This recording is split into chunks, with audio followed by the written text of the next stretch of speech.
अस्सलाम वालेकुम। आज मैं गाड़ी की बॉडी में उन हिडन स्पॉट्स या फिर जिसको आप टाइट स्पॉट्स भी कह सकते हो के बारे में बताऊंगा जिसकी वजह से गाड़ी की बॉडी पर जंग लगता है।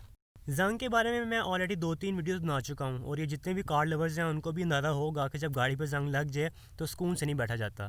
खैर, अब जंग लगने की मेन वजह होती है कीचड़ का, मिट्टी का टाइट स्पेस में टाइट जगहों पे फंस जाना, और इससे सबसे ज़्यादा इफेक्ट होने वाले पार्ट हैं ये रियर फेंडर का कर्व पैनल और फ्रंट फेंडर का कर्व। अब मज़े की बात यह है कि जिन टाइट स्पेस के बारे में आपको बताऊंगा वो आप सर्विस भी करवा लोगे ना तो उनमें से अक्सर टाइट स्पेसेस साफ़ नहीं होंगी, क्योंकि जाहिर सी बात है कि सर्विस वाले इतनी डिटेल से इतनी बारीकी से गाड़ी को साफ़ नहीं करते। अब मैं गाड़ी के फ्रंट से स्टार्ट कर रहा हूँ। ये देखने में तो बज़ाहिर साफ़ है, थोड़ी बहुत मिट्टी है जो रेगुलरली होती है, कोई कीचड़ के चंक्स नहीं है।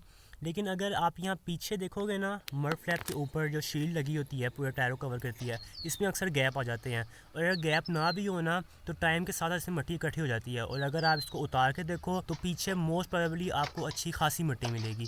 मैंने अपनी गाड़ी से लिटरली 2 से 3 हाथ भर भर के मिट्टी निकाली है, जैसे कि आप पिक्चर में देख सकते हो।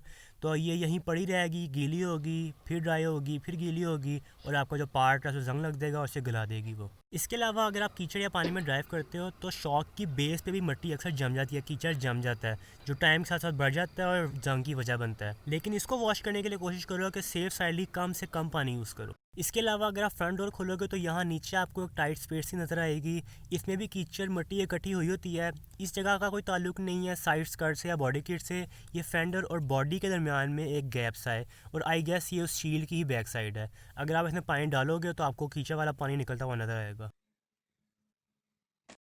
इसके अलावा रियर फेंडर के अंदर यहाँ काफ़ी मिट्टी जमा हुई होती है, जो वॉश में हो तो जंग लग जाता है। और शॉक की बेस जैसा कि मैंने पहले बताया था सेम एज़ फ्रंट, यहाँ शॉक में भी होता है। और सबसे क्रूशल साइड जो है इसकी, मैं आपको जूम करके दिखाता हूँ। यहाँ ग्रेविटी की वजह से सारी मिट्टी यहाँ इकट्ठी होती है, जो भी कर्व से आती है, जहाँ से भी आती है यहाँ इकट्ठी होती है, और फिर इसके यहाँ लगता है जंग, जो आहिस्ता आहिस्ता फैलेगा और पूरे पीस को कवर कर लेगा अल्टीमेटली।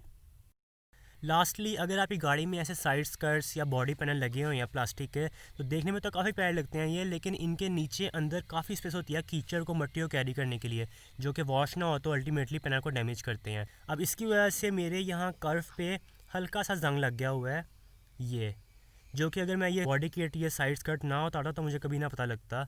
इसको मैं टाइमली रिपेयर कर लूँगा और इंशाल्लाह ये जंग फैलेगा नहीं। अब ऐसे मज़ीद टाइट कॉर्नर्स और इनको वॉश करने के तरीके के बारे में मैंने एक डिटेल सी वीडियो बनाई हुई है ऑलरेडी कार वॉश के बारे में, आपको इसके ऊपर लिंक शो हो जाएगी। और इसका सोल्यूशन ये है कि आप मैक्सिमम 1 महीने के गैप से अपनी गाड़ी की सर्विस करवाओ किसी अच्छे सर्विस स्टेशन से, और जो कॉर्नर्स रह जाएँ, जो जगह रह जाएँ, वो आप घर जाके खुद ही वॉश कर लो।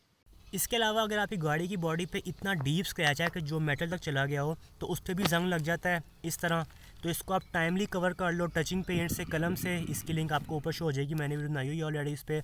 अदरवाइज आप पूरा पार्ट पेंट करवा लो, नहीं तो ये जंग फैलता फैलता सराउंडिंग के पेंट को भी डैमेज कर देगा। That's it, thanks for watching.